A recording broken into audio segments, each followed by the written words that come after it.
Dans les romans de science-fiction dystopiques, les villes ou les régions sont parfois divisées en zones que les habitants ne peuvent pas quitter ou seulement sous certaines conditions. Le franchissement non autorisé des limites de ces zones est généralement sanctionné par des peines drastiques.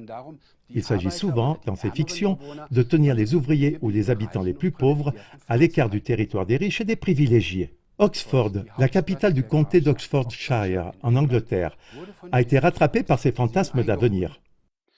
Ici, on souhaite diviser la ville en 6 zones de 15 minutes grâce à des filtres de circulation et réduire de manière ciblée les déplacements des habitants entre ces zones. L'idée de cette stratégie de circulation provient apparemment du concept de « ville en 15 minutes », présenté en mars 2022 par le Forum économique mondial en raison de la prétendue urgence climatique.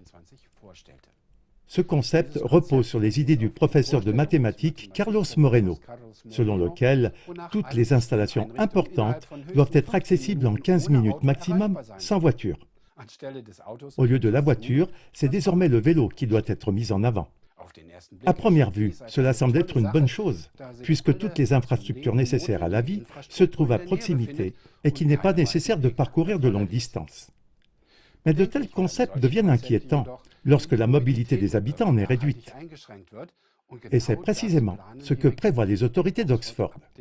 À partir de 2024, des caméras spéciales appelées Traffic Filter surveilleront les frontières entre les zones, soi-disant pour réduire le trafic. Si un véhicule passe par le filtre, la caméra lit la plaque d'immatriculation et, s'il n'a pas d'autorisation d'exception ou de séjour, une contravention est envoyée au fauteur.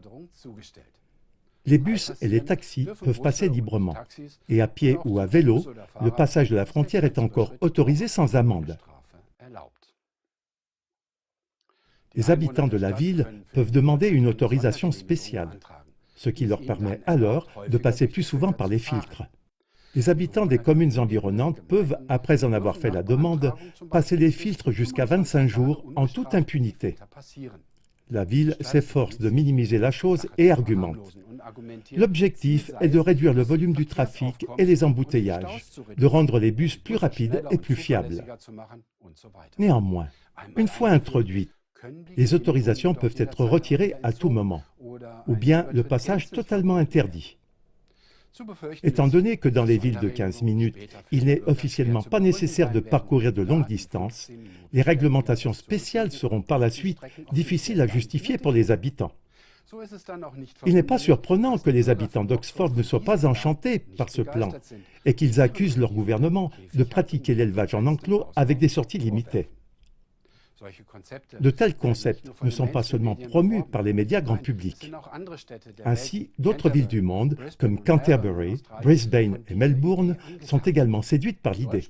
Dans l'espace germanophone, Berlin, Bocholt et Hambourg se sont lancés dans la création d'une ville de 15 minutes. S'agit-il vraiment uniquement de limiter le trafic et de favoriser la durabilité ? Ou est-ce que, sous le prétexte de la protection du climat, on installe ici un état de surveillance qui limite le rayon de déplacement des habitants pour les contrôler ensuite de manière totalitaire?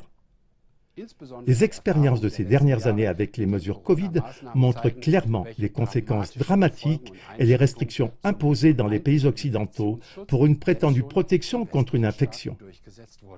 Une fois que de tels systèmes de surveillance sont installés, cela ouvre d'autres possibilités et la porte est grande ouverte à toutes sortes d'abus.